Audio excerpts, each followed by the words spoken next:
I said a while back, and I still maintain it, that I said that if a club came in with a bid for Bernardo that was in the pocket or slightly more than what we paid for him, I think Brendan Rodgers would sell him, which I think is completely surprising considering he played him in all those European games in his first season.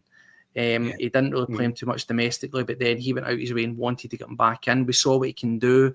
I think he's a steady hand. Personally, I like what I see for Bernardo. I think that there's multiple levels to his game, but I do now think that with the introduction of Nygren, with Engels, with McCown, with Hatate looking like he's going to be sticking about and back on form, he's dropping down the pecking order, and I do have genuine concerns about him.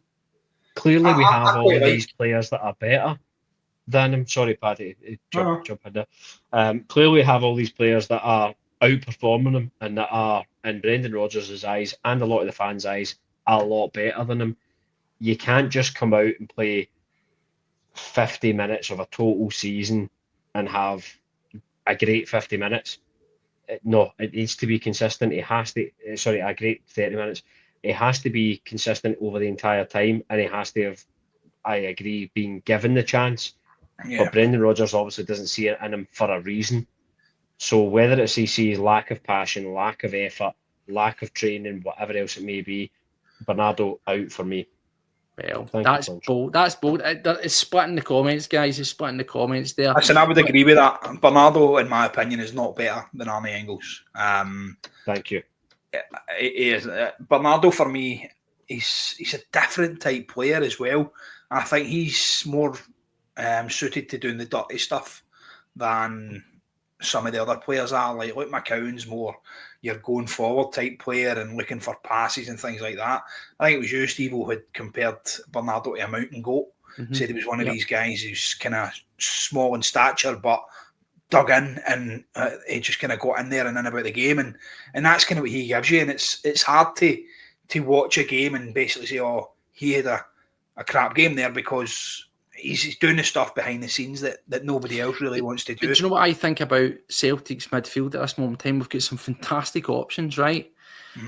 We've said this how many times, how many seasons now? See if Celtic went out and signed, and I'm not saying big, strong, and physical. I like saying it because it sounds good.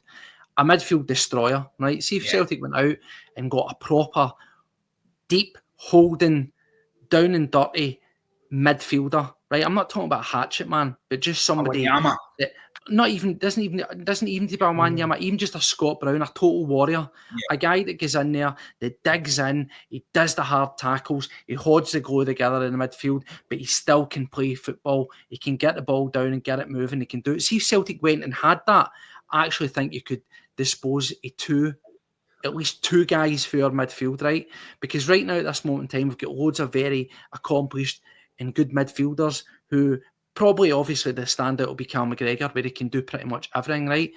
Hatate shows potential that he could, but generally speaking, they're all good at wee different bits.